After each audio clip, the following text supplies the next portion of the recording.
My dear friends, competitive exams के लिए percentage chapter का ये दूसरा वीडियो बन रहा है।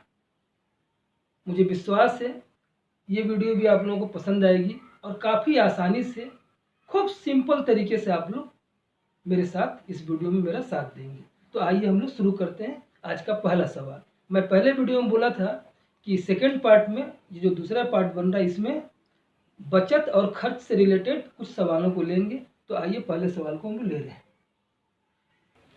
तो ये पहला सवाल रहा, मैं आपके लिए एक बार पढ़ दे रहा हूँ। एक व्यक्ति अपने मासिक आमदनी का 20% घर भाड़ा पर, 30% खाद्य सामग्री पर और 10% बच्चों की शिक्षा पर खर्च करता है तथा महीने के आखिर में 7,000 रुपये बचत करता है, तो उसकी मासिक आमदनी क्या है। ठीक ना, ये बड़ा ही सरल तरीके से, जैसे पहले वीडियो में हम लोग कॉन्सेप्ट पकड़ रहे थे, एकदम वैसे उसकी मासिक आमदनी जो भी हो उसे हम लोग क्या कहेंगे, 100%। क्या कहेंगे, 100%। इसे हम लोग दो भाग में बांट रहे हैं। एक भाग में खर्च को रख रहे हैं और दूसरे भाग में बचत को रख रहे हैं। खर्च कितना हुआ है, देखिए 20%, 30% और 10% खर्च हुआ है। टोटल कितना हो गया, 20% और 30% हो गया, मिलाकर 50%। और 10% जो बच्चों की शिक्षा पर खर्च है, अगर इसे मिलाते हैं तो 50 और 10 60%। ये आपका खर्च निकल गया प्रतिशत में। तो जब 100% कमाता है और 60% खर्च करता है तो बचाता कितना है, वो 40% है कि नहीं। आपके हिसाब से उसका बचत है 40% और प्रश्न में दिया गया है कि वह महीने में कितना बचाता है, 7,000 रुपये। यानी 40% का मतलब ही 7,000 रुपये है। पहले वीडियो में हम लोग सीखे, पहले जो बचत है उसे लिख लेते हैं, प्रतिशत वाला हमेशा बटा के नीचे लिखते हैं। जो प्रतिशत में आपका बचत है वो हमेशा बटा के नीचे लिखते हैं। तो ठीक है, पहले वीडियो के जैसा ही, लेकिन उससे भी आसान था ये तो सीधा समझ में आ जा रहा है कि 60% खर्च किया है तो बचत है उसका 40%। और प्रश्न में दिया गया है कि बचत कितना करता है, 7,000 रुपये। तो 7,000 रुपये को ऊपर लिखेंगे और प्रतिशत वाला जो बचत है, जो प्रश्न में दिया गया बचत, उसे ऊपर लिख रहे हैं और जो बचत प्रतिशत में आप निकाले हैं उसे हमेशा आप नीचे लिखेंगे। तो पूछा गया कि 100% आमदनी, आमदनी तुम्हारे 100%, आमदनी कितनी थी, यानी आपको 100% निकाल लेना है। 100% निकाल लेते, 100 से गुना कर दिए। ये देखिए, एक जीरो से यहाँ एक जीरो काट दिए और 4 से 100 को काटे तो 25 बार में ये कटा, नीचे कैंसिल। चलिए 25 से 700 में गुना किए तो 25 सते 175, 175 और 2 जीरो बचा तो उतार दिए। यानी कि ये उसकी मासिक आमदनी है 17,500 रुपये। ठीक है, आइए अगला सवाल लेते हैं। चलिए ये रहा दूसरा सवाल। हम लोग पहले से जानते हैं मजदूर की, व्यक्ति की, किसी का भी जो टोटल आमदनी वो 100% है, तो मासिक आमदनी कितना आप समझ रहे हैं, 100%। क्लियर। हम बोले इसे दो भाग में बांटे, एक भाग में खर्च हो रहा है, दूसरे भाग में बचत हो रहा है। खर्च कितना हो रहा है, 12%, 25% और 18%। मैं आपके लिए सवालों को नहीं पढ़ा हूँ, आपको दिख रहा होगा टाइम की कमी के कारण। ठीक है, बस ये बेस आप समझ लीजिए। खर्च हो रहा 12%, 25% और 18%। तो 12 और 18, 30 और 25, 55% ये आपका खर्च है। 55% खर्च है। तो बोले 100% में से 55% खर्च हो गया तो बचता कितना होगा, 45%। आपके हिसाब से बच रहा है 45%। और प्रश्न में दिया गया है कि मजदूर 1575 रुपये बचत करता है, यानी ये दोनों पैसा बराबर है। आपको क्या बताया गया है कि उस पैसे को ऊपर लिखेंगे और जो प्रतिशत वाला भाग रहेगा बचत का, बचत बराबर है ना, जो प्रतिशत वाला पार्ट है वो हमेशा आप इसके नीचे लिखेंगे और गुने 100, इसलिए 100% पूछा जाता है। बस आप इसे काट देंगे देखिए मैं काट रहा हूँ, 15 तिया 45, 15 इक्काई 15, 15 पचे 75, फिर 3 से इसे मैं काटा, 3 तीन के 9 और 3 पचे 15, यानी 35 बार में टोटल कंप्लीट हो गया 45 से। तो 35 से 100 में गुना करेंगे तो 35 पर 2 जीरो ये आ जा रहा है, यानी कि उस मजदूर की मासिक आमदनी कितनी है, 3,500 रुपये। ठीक है, आइए एक अगला सवाल लेते हैं। तीसरा सवाल काफी आसान सा सवाल दिया गया है। एक मजदूर अपने दैनिक मजदूरी का 69% खर्च कर देता है एवं 93 रुपीस 93 रुपया बचाता है, तो मजदूर की दैनिक मजदूरी क्या है। ठीक है, आप जानते हैं हमेशा मजदूरी जो कुछ भी हो वो कितना है, 100% है। और ये हमेशा हम लोग दो भाग में बांटते हैं, एक भाग में खर्च और दूसरे भाग में बचत। तो खर्च कितना परसेंट दिया है, 69%। तो आप बोलिए बचत कितना परसेंट होता होगा, 31%। 100% में से इस खर्च को अगर घटा देंगे तो बचत निकल जा रहा है 31%, और आपके हिसाब से ये बचत है 31%। और प्रश्न में दिया गया है कि मजदूर 93 रुपये की बचत करता है। तो हम लोग क्या सीखे, जो दिया जाएगा वो ऊपर लिखेंगे और जो प्रतिशत में बचत है उसे बटा के नीचे लिखेंगे। और हमेशा 100% पूछा जाता है सवाल में, तो 100 से गुना कर देंगे। तो बोले 31 तिहाई 93, यानी 3 और 100 का गुना करेंगे तो कितना मिल जाएगा हमें, 300 रुपये।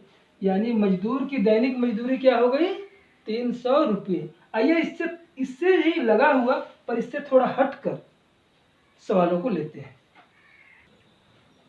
तो आइए मित्रों, ये सवाल लेते हैं। अगला सवाल देखिए, मैं आपके लिए एक बार पढ़ रहा हूँ। एक आदमी अपने आमदनी का 20% शिक्षा पर, शेष का, इस बात पर विशेष ध्यान दें, शेष का, इसके पहले वाले सवालों में शेष वाला कोई बात नहीं था, यानी जो उसकी आमदनी थी उसका 20% शिक्षा पर खर्च कर दिया टोटल का।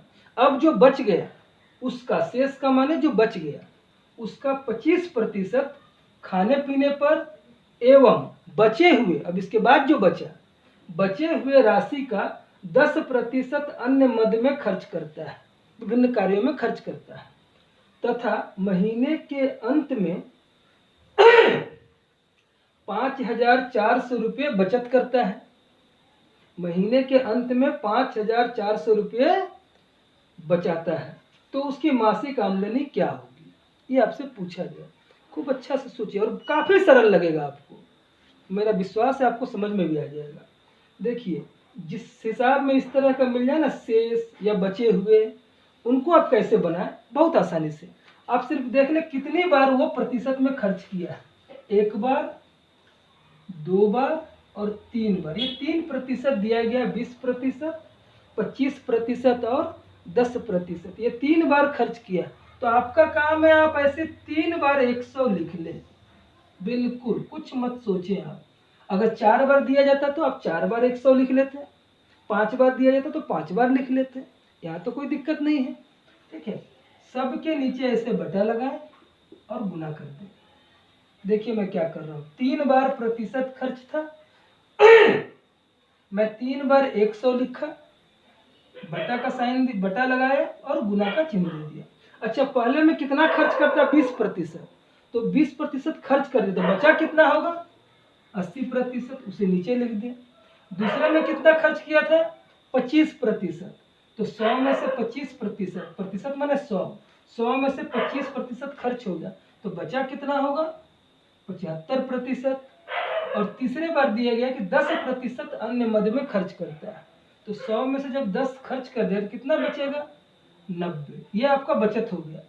चलिए, और वो कितना दिया बचत, तो 5,400 रुपये, बस इसे गुना कर दिया, 5,400 रुपये को गुना में लिखा और सॉल्व कर दे। देखिए मैं सॉल्व करके दिखा रहा हूँ आपको, 1 जीरो 1 जीरो, दूसरा जीरो दूसरा जीरो। ठीक, देखिए 9 से काटा, 9 छक्का 54, 6 बार में कट गया। चलिए ये मैं 25 से काट रहा हूँ। 25 चौके 100, 25 तिहाई 75। फिर मैं इस 3 से इस 6 को काट रहा हूँ। 3 एकम 3 और 3 दूनी का 6। फिर इस 2 से मैं इस 8 को काटा, 2 चौके 8। और देखिए यहाँ एक 4 बचा हुआ, तो इस 4 से मैं इस 4 को काट दिया। बचा क्या? 100 और 100 गुना कर रहा है, तो 1 का 1 से गुना किए, 1 एकाई 1 और 0 गिन कर लिख रहे हैं। 1 2 3 4, 4 0 इस पर आप बैठा लें। तो ये जो आया आमदनी, ये उस व्यक्ति का मासिक आमदनी था। 100% निकल गया। समझ में आया? मुझे विश्वास आपको समझ में आ रहा होगा। ठीक है, तो जो सवाल में था उसकी मासिक आमदनी क्या है, तो मासिक आमदनी है इकाई दहाई सैकड़ा हजार 10,000 रुपये उसकी मासिक आमदनी। आइए एक आखिरी सवाल और लेते हैं। ठीक है, तो ये रहा आज की इस वीडियो का आखिरी सवाल। मैं आपके लिए एक बार पढ़ रहा हूँ। एक आदमी अपने आमदनी का 20% शिक्षा पर, शेष का 50% खाने पीने पर एवं बचे हुए राशि का 30% अन्य मद में खर्च करता है तथा महीने के अंत में 6,300 रुपये बचाता है। तो उसकी मासिक आमदनी क्या है? एकदम अगले सवाल के जैसा, जिसमें भी शेष या बचे हुए आ जाए, आप क्या करें, कितनी बार प्रतिशत दिया, 1 बार 2 बार 3 बार, जितनी बार देगा उतना 100 आप लिख लेंगे। 3 बार है तो 3 बार 100 लिख लिए, है कि नहीं? बटा का चिन्ह देंगे और बीच में क्रॉस का साइन लगाएंगे, गुना का। पहली बार कितना खर्च किया? 20%, तो बचेगा कितना? 80%। 100 में से 20 निकल गया, प्रतिशत मैंने 100, तो 100 में से 20 खर्च कर दिया, बचा कितना? 80। दूसरी बार 100 में से 50 खर्च कर दिया, तो बचेगा कितना? 50। और तीसरी बार 100 में से 30 खर्च कर दिया, तो बचेगा कितना? 70। और आपके पास प्रश्न में कितना बचत दिया गया है? 6,300 रुपये। बस इसे गुना कर दें आप, बन गया आपका सवाल। 1 0 1 0, 2 0 2 0, तीसरा 0 तीसरा 0, काट दिए। अब सिर्फ इसे काटना है। मैं 7 से काटा, 7 9 जा 63। क्लियर? अब देखिए मैं 5 से इसे काट रहा हूँ, 5 दूना 10। इस 2 से इस 8 को काटा, 2 चौके 8 और 4 से इस 100 को काटे, 25 चौके 100। बचा 25 गुने 9 गुने 100। तो बोले 25 का पहाड़ा जब 9 बार पढ़ेंगे तो कितना होगा? 225, 225। और यहाँ 100 से गुना करना माने 2 0 बैठा लेना है। तो उस व्यक्ति की मासिक आमदनी कितनी थी? 22,500 रुपये। क्लियर? मुझे विश्वास है मित्रों आपको पसंद आ रहा होगा। अगली वीडियो में इसके आगे की बात करेंगे। टॉपिक मैं अभी बोल दे रहा हूँ, अगला वीडियो जब बनेगा इस पर, तो उस पर मतलब हम लोग बात करेंगे कि एक व्यक्ति की आय दूसरे व्यक्ति की आय से इतना प्रतिशत कम या ज़्यादा है। मान लीजिए ज़्यादा है, तो दूसरे व्यक्ति की आय इस पहले व्यक्ति से कितना प्रतिशत कम है, या पहले व्यक्ति की आय दूसरे व्यक्ति से इतना प्रतिशत कम है, तो दूसरे व्यक्ति की आय पहले व्यक्ति से कितना प्रतिशत अधिक है। इस टॉपिक को लेकर अगला वीडियो बनेगा, पार्ट 3 या पार्ट 2 है। आप लोग बड़े मन से देखें और सीखते जाएं। चलिए तब तक के लिए नमस्कार।